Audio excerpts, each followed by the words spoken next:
This is the first session or the first step of the program. Okay, the first step. The first session or the first step is all about taking the first journey or first leap towards this program, towards self-mastery. That journey begins right here in this coconut, right here. Okay, right here in our minds. That journey is the first part because the first step for achieving mastery begins in the mind, begins with achieving mastery over the mind. Okay, the concept of self-mastery is in three primary stages. The first stage is attaining mastery or achieving mastery of the mind. Okay, the second stage is achieving mastery of the body. Okay, and the third stage is achieving mastery of your spirit or within your spirit. Okay, within your spirit. So first, achieving mastery of the mind, and achieve mastery of the body, and then mastery of the spirit. Only when these three are complete, can you successfully gain mastery over yourself. Okay, I'll be honest with you, the journey isn't easy and it requires discipline. It requires a lot of discipline. And if you follow through, you will succeed. Okay, you will succeed. Okay, if you complete the exercises that are offered here, you will complete this program successfully. And finally, achieve self-mastery of yourself. Okay, of yourself. The first part, like I said, is the brain. Okay, the brain. Achieving mastery of the mind. The first step to achieving mastery of the mind begins with getting to know the brain, getting to know the mind, and getting to know the brain. Okay, getting to know the mind and getting to know the brain. Discovering the mind and discovering the brain. What these two organs are, or what these two are, and how they operate. How the brain is, and how the brain supports the mind, and how the two work together. Just like achieving mastery in anything. Achieving mastery, over a simple thing as bicycles, riding a bicycle. Achieving mastery or achieving or gaining skills, high skills in riding a bicycle. You have to know what the bicycle is. You have to know the parts of the bicycle. You have to know what the bicycle is. You have to know the parts of the bicycle. Okay? You have to know what each part is used for. And how to use all the parts of a bicycle successfully. Without knowing what the parts of a bicycle are and what the parts of the bicycle are used for, you're less than likely to achieve any mastery, any skills on the bicycle at all. The same applies to any skills that requires mastery, like playing the flute. You have to know the parts of the flute, and how each part operates, and how to use them effectively, and then how to refine. Playing the same thing applies to playing a piano. In order to master a piano, you have to know what the keys are, what the keys do, how each key coordinates play music, and how each part of a piano operates in order to be able to achieve mastery of the piano. The same thing applies to driving. Some of the basic things in life. Okay, before you can achieve mastery of anything, you must first study it. Okay, you must first get to know it. And before you can get to know it, okay, you must first study it. And the same thing applies with self-mastery. Okay, you have to know who you are, what your mind is, what your body is, and what your spirit is. You have to know all three. Okay, and how the three operate together. Without knowing all three, the journey to mastery will be almost impossible. Okay, the journey to mastery will be almost impossible. Almost impossible. So you have to know,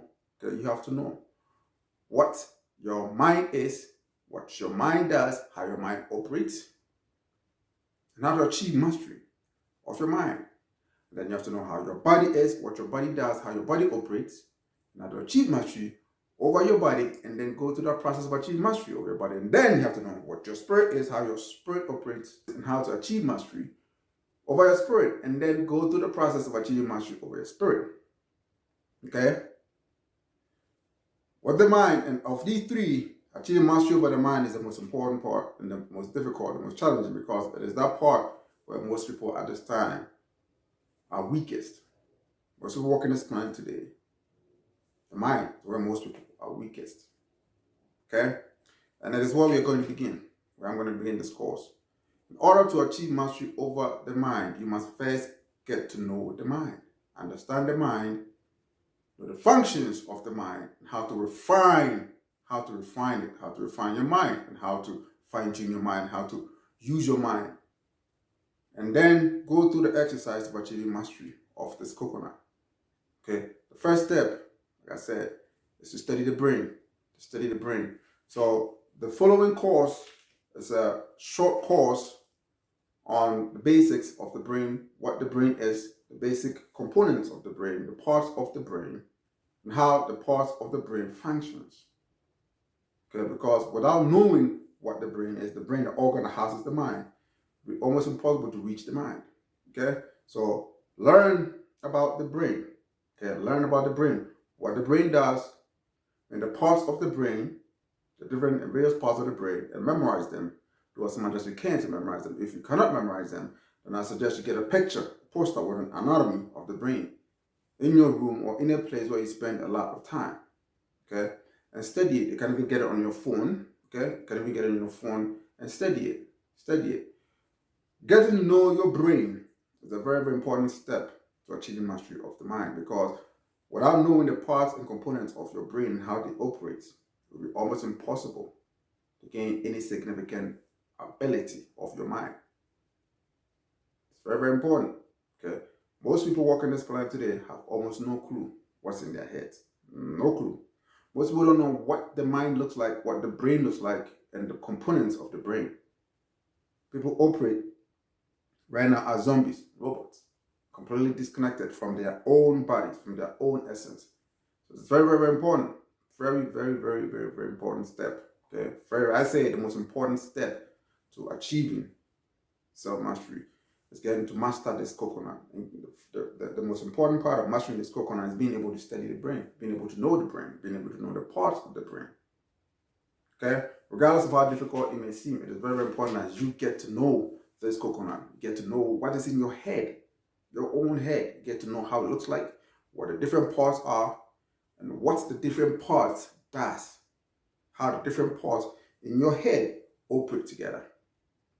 Okay, in order to keep your body functioning.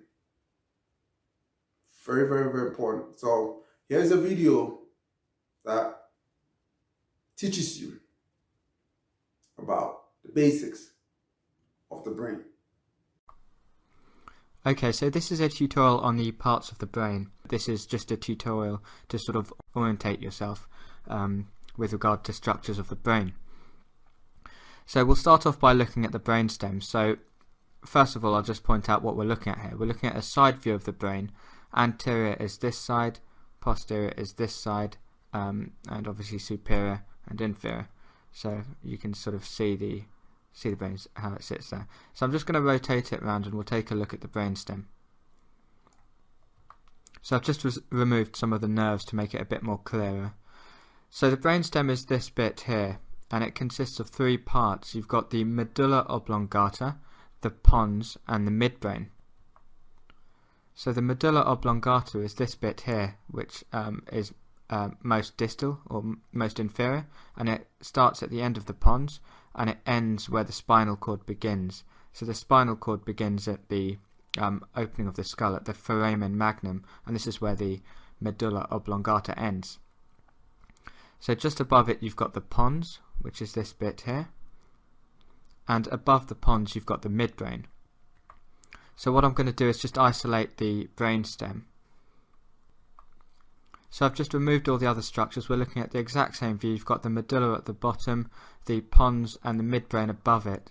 So the midbrain is this region here, and it consists of, so at the front you've got these bits which are called cerebral peduncles, and at the back you've got these little sort of hills, and these are called the corpora quadrigemina. And this is Latin for quadruplet bodies, because obviously there's four little bumps. So the top ones are called superior colliculi, and the bottom two are called inferior colliculi. And the word colliculi is Latin for lower hills, because of their appearance. So these colliculi sit on the tectum. So the tectum is sort of the roof of the midbrain. So tectum means roof in Latin. So these corpora quadrigemina sit on the tectum of the midbrain. So the midbrain is this structure here. You've got the cerebral peduncles, and you've got the tectum with the four colliculi. So in the midbrain you've got loads of nuclei. So nuclei are collections of cell bodies which are contained in the nervous system, in the central nervous system, whereas ganglia are collections of cell bodies in the peripheral nervous system. So in the brainstem there's lots of nuclei which are important for controlling functions like heart rate and blood pressure, and respiration, as well as things like the level of consciousness and wakefulness and arousal. And then you've got lots of cranial nerve nuclei and nuclei related to the cerebellum, which I'm just about to show you. So I've just switched back to this model and I'll just show you the cerebellum. So the cerebellum is this part of the brain which sits behind the brainstem. So you can see it here sitting directly behind the brainstem, and you can see it has these two lobes. So the cerebellum means little brain in Latin, and this has loads of connections with the brainstem, and it's important in motor control and coordination, balance and muscle tone and that sort of thing. So if I remove the cerebellum, you can, and I'll just remove the hemispheres as well, so we can see the midbrain here, so you can identify them by these the colliculi. So that's the midbrain sitting, and you can see, well, this is the dorsal surface of the brainstem. So the next part of the brain that we need to talk about is called the diencephalon, and this is the part of the brain that sits on top of the midbrain, and it consists of the thalamus, the hypothalamus, and the pineal body, or the pineal gland, which it is also called. So I've just removed the cerebral hemispheres and the cerebellum, and we're looking at the back of the brainstem. So remember, you can see the midbrain here, which is easy to notice, and then below you've got the pons and the medulla oblongata. So the midbrain is sitting just above this. So you can see this paired structure, these paired not spherical, these oval roundish structures. These are called the thalami, and you've got two thalami, so one on each side, and they're joined at the middle via the interthalamic adhesion. So just below the thalamus you've got the hypothalamus, which is a little bit smaller. So the hypothalamus sits here. So I've just got rid of a few of those structures. So you can see the oval-shaped thalamus and the hypothalamus below it, and at the back, just here, you've got the pineal gland. So the thalamus is a really important structure to know about because it essentially acts as a switchboard or a gateway to the cerebral hemisphere. So it relays connections to the cerebral hemisphere, to the cerebral cortex of the cerebral hemispheres, and it contains lots of nuclei. So the thalamus sends and receives fibers from the cortex, and it's got thalamocortical loops and lots of reciprocal connections. So it's important in many things such as sleep and wakefulness. It's important in coordinating information from the various sensory systems, and it also has links to the basal ganglia, which I'll come on to talk about, and also the cerebellum. So I've just switched to this lateral view. I've removed various structures so you can visualize the thalamus right in the center very clearly. So you get a lot of fibers projecting into the thalamus, and the thalamus coordinates all this information, and it projects fibers into the cortex, and it also receives fibers back from the cortex. So you'll often hear the thalamus referred to as a relay or a switchboard or a gateway for this reason. So the cerebral hemispheres are what most people think of when they think of the brain. So we're looking at these two cerebral hemispheres here. You've got a right and a left cerebral hemisphere. And the cerebral hemispheres are responsible for higher functions, so thinking, memory, consciousness, language, emotion, movement and sensory perception, these kinds of things. So the cerebral hemisphere consists of an outer cortex, which is made up of 6 layers of grey matter, and you've got the inner portion of the cerebral hemisphere, which is made up of white matter.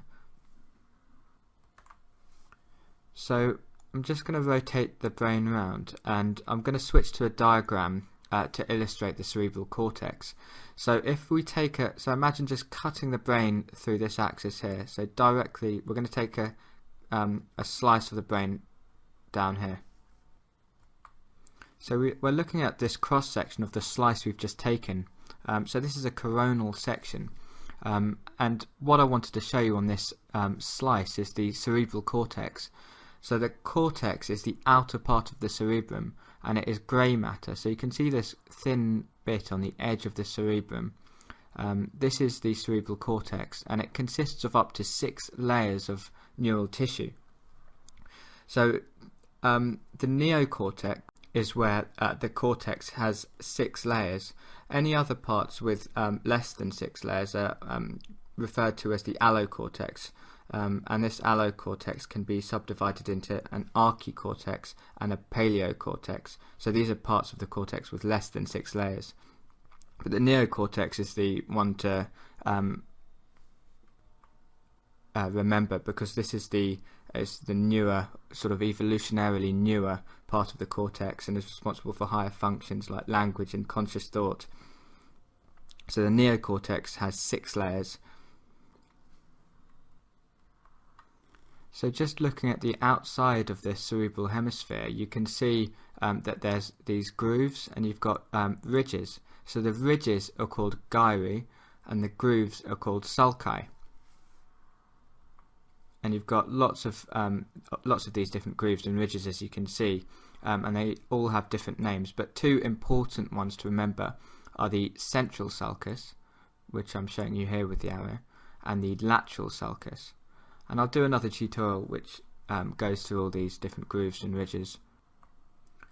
But the reason I showed you these, the 2 sulci, the central sulcus and the lateral sulcus, is because these 2 sulci can be used to separate some functionally important lobes of the brain. So you've got 4 lobes of the brain which are separated by various grooves.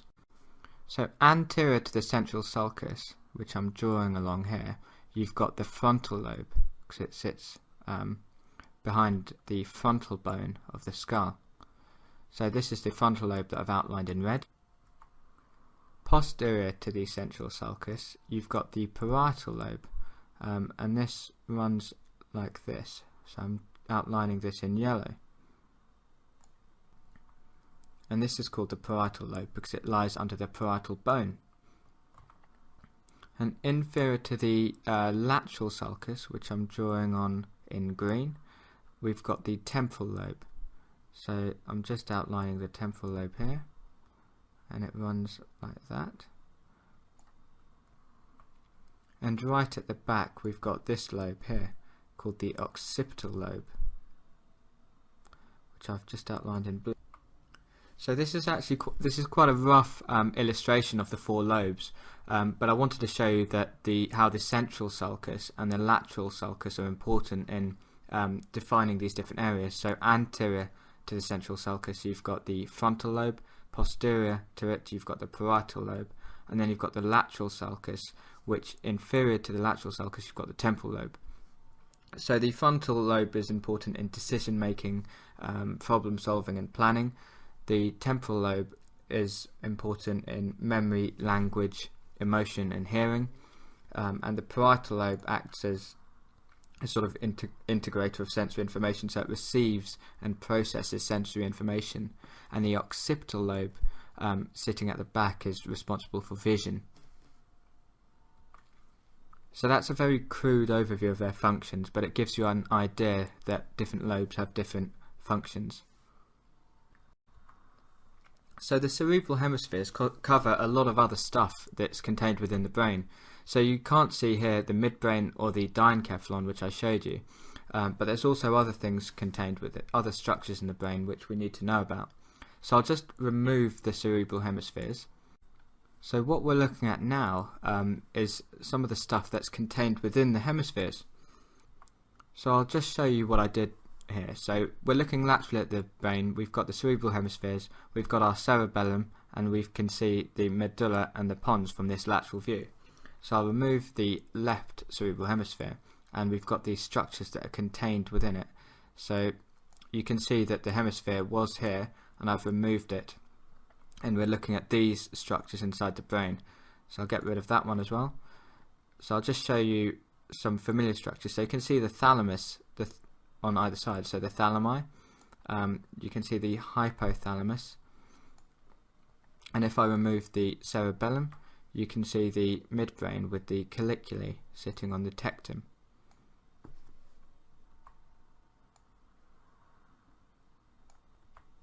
So what we've got inside, contained in the hemispheres are basal ganglia, the limbic system, and ventricles. So we'll take a look at the basal ganglia first. So we'll actually use this model with one half of the cerebral hemisphere because it's a bit easier to orientate yourself when you can see the hemisphere. So the basal ganglia, the term is actually a bit of a misnomer. It should be basal nuclei because these are collections of cell bodies which are contained in white matter in the central nervous system. So they should be called nuclei rather than ganglia, but they're called basal ganglia, so we'll stick with that. So you've got three parts to the basal ganglia. You've got the caudate nucleus, which is this structure here. So you can see here it's got three parts. It's got a head, a body, and a tail which winds around like this. So that's the caudate nucleus, and then outside the caudate nucleus you've got the putamen. So this is this this round curved structure. So this is the putamen, and just sitting medially to the putamen you've got the globus pallidus. So I've just faded away the various structures, so you can see the globus pallidus, which has a internal and external, or lateral and medial part. So the globus pallidus is these two structures, the lateral and the medial globus pallidus. So these structures sit medial to the putamen. So collectively the globus pallidus and the putamen are referred to as the lentiform nucleus, or the lenticular nucleus, and the caudate nucleus, which is this structure with the head, the body and the tail that winds round, combined with the putamen, is called the neostriatum. So you've got these structures on both sides. So if I just rotate around to the other side, you can see the C-shaped caudate nucleus. So you can see its head, the body and the tail. You can see the putamen sitting laterally, and you can see the globus pallidus with its lateral and medial parts sitting medially. And from this anterior view, which we're now looking at, you can see our structures from the diencephalon, the thalami. So these sit medial to the globus pallidus. There are also two other components of the basal ganglia, which are the subthalamic nucleus and the substantia nigra, which I'll show you in another tutorial. So the next part is the limbic system, which is quite complicated because it's not actually an anatomically distinct set of structures. So it's not very clearly defined. It's more a collection of functionally related nuclei and cortical areas. But there are a few structures that are worth pointing out. So we've got the hippocampus here, or the hippocampal formation, and it's this structure is important in the formation of memory. So this structure actually sits in the medially in the temporal lobe. So if I just rotate around, you can see the temporal lobe here, and it sits within the medial aspect of the temporal lobe. And then you've got the fornix. So if I just remove the basal ganglia and the lateral ventricle, so the fornix runs up like this, you can see it here, and you've got the mammillary bodies down here, and if we follow the caudate nucleus around, so follow the head, the body and the tail, at the end we've got this walnut shaped structure which is called the amygdala, or amygdaloid body. So this is often included by definition with the basal ganglia, but it's part of the limbic system. So those are just a few parts of the limbic system which are worth pointing out, but it's a lot more complicated than that. So finally we've got the ventricles. So the ventricles are these grey parts of this model. So you've probably been wondering what these are, but these, so I'll just rotate the model out. These are the ventricles. And the ventricles are developed from the neural tube and are remnants of this the neural tube, and they're filled with cerebrospinal fluid, which is a colourless fluid which protects and nourishes the neural tissue. So I've just switched to a diagram of the ventricular system of the brain. So you can see there's these C-shaped ventricles on either side. So these are the lateral ventricles. You've got one on either side, and they connect to a third ventricle which sits in the midline, and they're connected to the third ventricle by interventricular foramen, or foramina plural, so these little bits on either side. And then the third ventricle connects to the fourth ventricle, which lies within the pons. So you can see the ventricles in relation to these other structures, and you can see the third ventricle in the midline, and its the walls of the third ventricle are made are supported by the thalamus. They're made up by the walls of the thalamus, and the cerebral aqueduct runs within the midbrain to connect to the fourth ventricle. So if I just rotate this around, remove the cerebellum, so you can see the fourth ventricle here sitting within the pons. So if I just fade out the brain slowly, you can see the cerebral aqueduct connecting the third ventricle to the fourth ventricle, like that. So those are the parts of the brain. So we've gone through the brainstem, the cerebellum, the diencephalon, which consists of the thalamus, hypothalamus, pineal body. We've talked about the cerebral hemispheres and the cerebral cortex. We've talked about the lobes, and we've talked about the stuff that's contained inside the hemispheres, so the basal ganglia, the limbic system, and the ventricles. So I hope that's given you a sort of three-dimensional idea of how the parts of the brain relate to each other.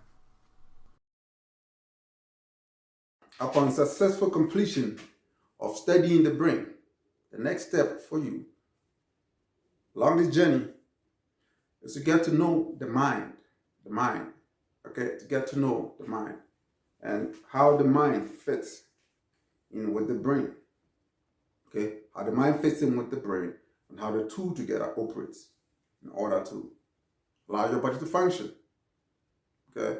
The first thing to know, the basics along the way, the first thing to know is the mind, okay, is the main product of the brain, okay. The brain is the organ of the mind, you understand? Both look similar, but they're very, very different. Both look similar, but they're different. The brain is the organ, and the mind is the energetic component or the electronic component that operates within the brain, that functions within the brain, moves within the brain, and within the nervous system. The main brain matter all the way down to the brainstem. This is what your brain is, okay? This is all that the brain is. The mind, however, extends beyond that. Okay? The mind exists within the entire nervous system and operates throughout the entire nervous system, throughout your whole body. So, whereas the brain is this circular organ in your head, the mind includes that plus the nerves. Okay, plus the nerves. In order to know the mind, okay, and to show you more about the mind, here is another video. The mind, the thing that sits on top of our shoulders. Okay, we have to understand it. And then once we understand it, we have to take control of it. It's only when we take control of it can we make any lasting and real change to this world that we're living in, beginning with our own lives. Because without taking command of our heads, of our minds, we can never bring an end to terrorism. We can never bring an end to racism. We can never bring an end to the pandemics. We can never bring an end to poverty. We can never bring an end to human trafficking. We can never bring an end to pedophilia. We can never bring an end to all the quarreling, all the nonsense that's going on out there, without taking command of our own thinking, of our own minds. Okay? In order to do that, we have to understand how our mind works. We have to understand what our mind is and how it works. Okay? Just like anything out there, even things as simple as driving. Okay? In order to drive, you have to understand what a car is and what a car is used for, or what the different components of cars do. What the steering wheel does, what the brakes, the pedals, the gears, the belts, the windshield, the turning signals, what all of them do, without understanding what these things do. If you jump in a car, what is going to happen? You're going to crash. Okay? So, in order to understand these things, you have to take the time to study. Okay? The human mind is a very, very, very, very, very complex computer that has to be understood. If it's not understood, then what it becomes is like somebody driving out there without knowing how to drive. It becomes a threat. Okay, so that's the purpose of this video, to teach us and educate us about that coconut on top of our shoulders and how it fits into the puzzle that we are in, so we can eventually solve the problems we are trying to solve, or we've been trying to solve for so long. Okay, so the first thing that has to be understood is we have to study the brain.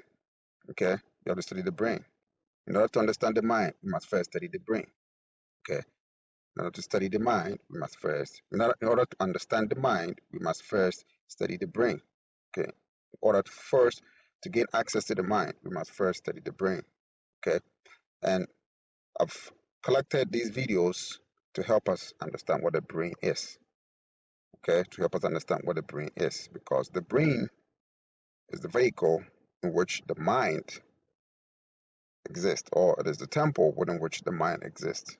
Okay, and to help you understand the difference, it's like a computer. Okay, it's like a computer, right? The brain is the hardware. Talking about the keyboard, the screen, the casing, the wiring.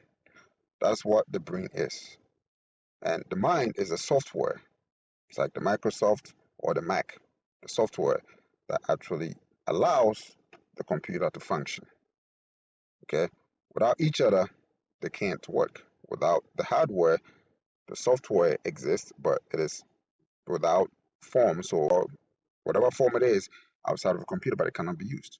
Okay, the mind is a software that operates within the hardware, which is the brain, and it is the combination of these two, okay, that manages our entire existence, that manages our heartbeats, how we breathe, how we think, the processing of food, processing of words, sight, our ability to see, our ability to hear, our ability to walk, our ability to sleep, our abilities to love, our ability to love, our ability to study, our ability to drive, our ability to fly, our ability to ride, our ability to run.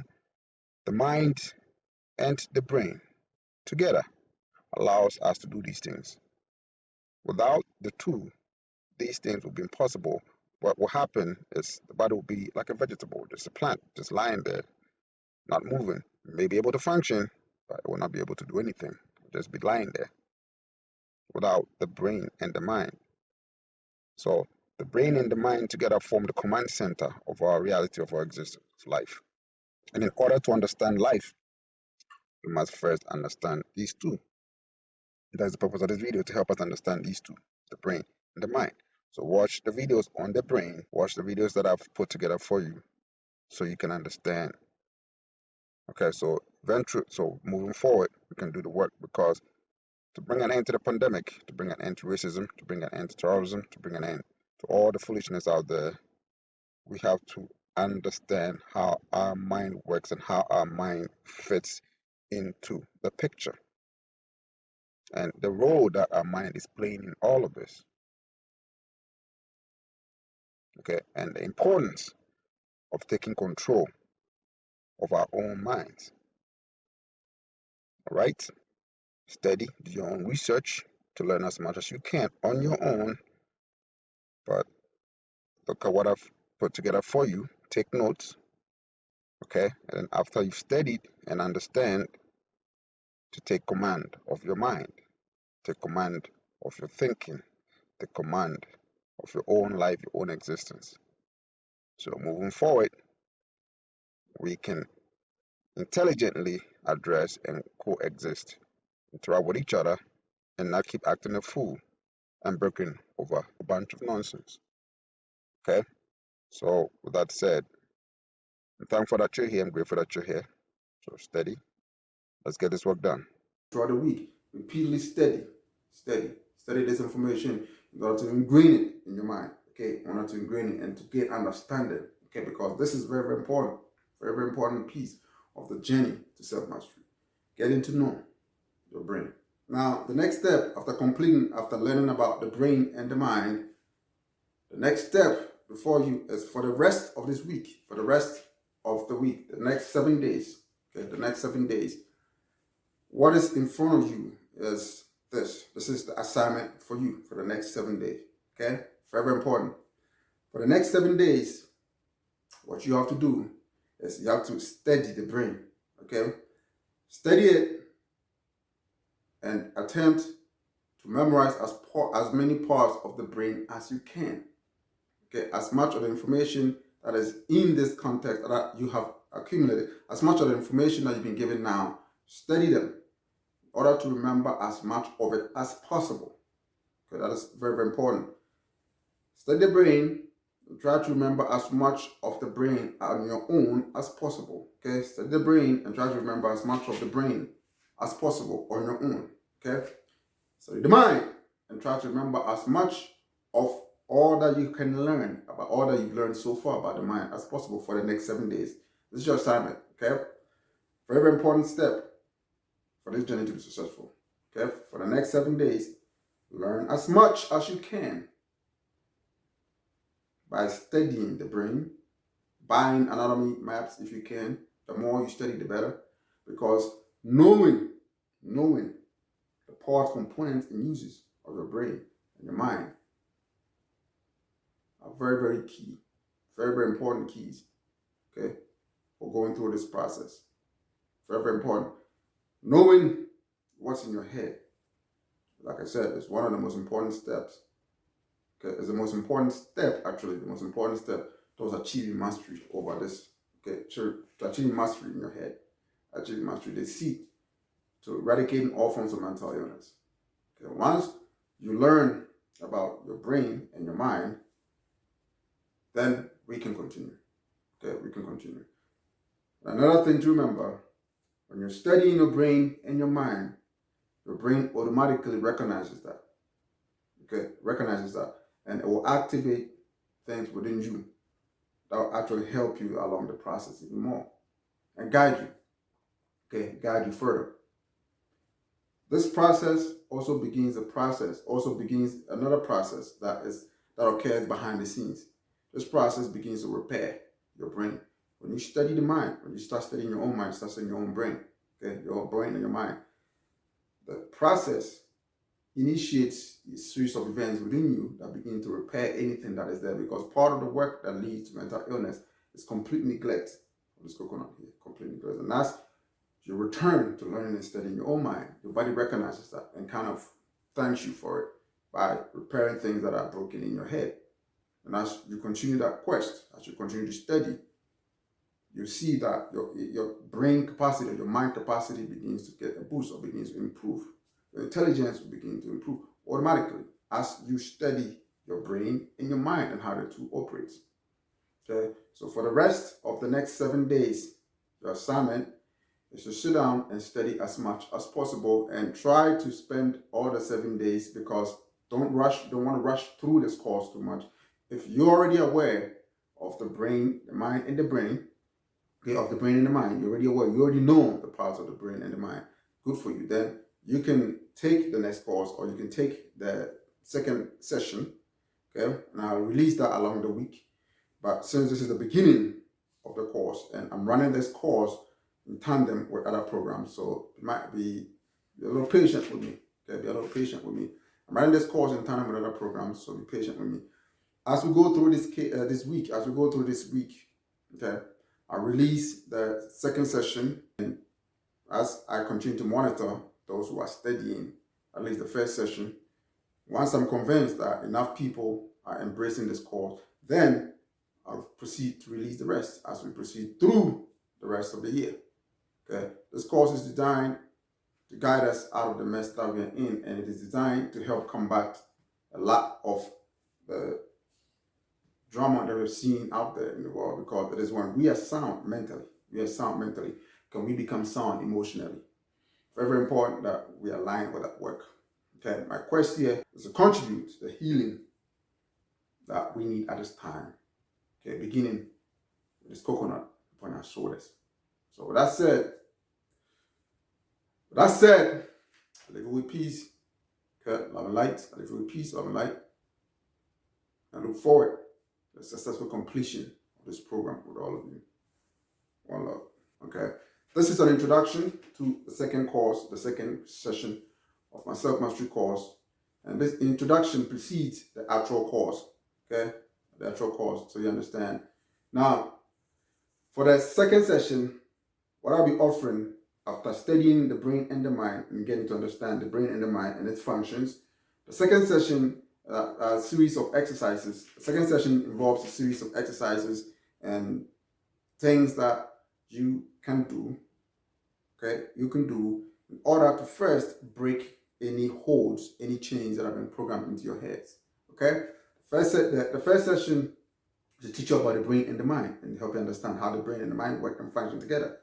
The second session is to give you exercises that you can use to begin the process of eliminating any subconscious programming that are interfering with your progress towards self-mastery. Okay. These exercises are both mental and physical. Okay, mental and psychological and physical. Okay, physical exercises that you have to do, and as well as psychological exercises that you have to perform, that will begin the process of breaking any unnatural programming that are created in your head in order to limit you, in order to keep you in chains. Okay, very important. This program isn't for people to go out and act a fool, but it's to awaken the higher sense, the intelligent and wise aspect of ourselves, who will begin the process of assuming self-control, and exercising self-control. Okay? Exercising self-control, gaining self-mastery, and consequently being in control of yourself so you can achieve self-mastery and self-control. Okay? So the first course was to give us information and exercises that are supposed to be performed and practiced for the first 7 days, and then the second part is to give us programs and, of course, information and then exercises that we have to perform for the next 7 days. Okay? To begin the process of breaking any psychological programming in place in your head, designed to keep you in chains, keep you in bondage. Okay? Keep you bound. If you need any guidance, don't hesitate to let me know and I can help you accordingly. Okay? With that said, I live with peace, love, and light. I look forward to completing this work with you. One love.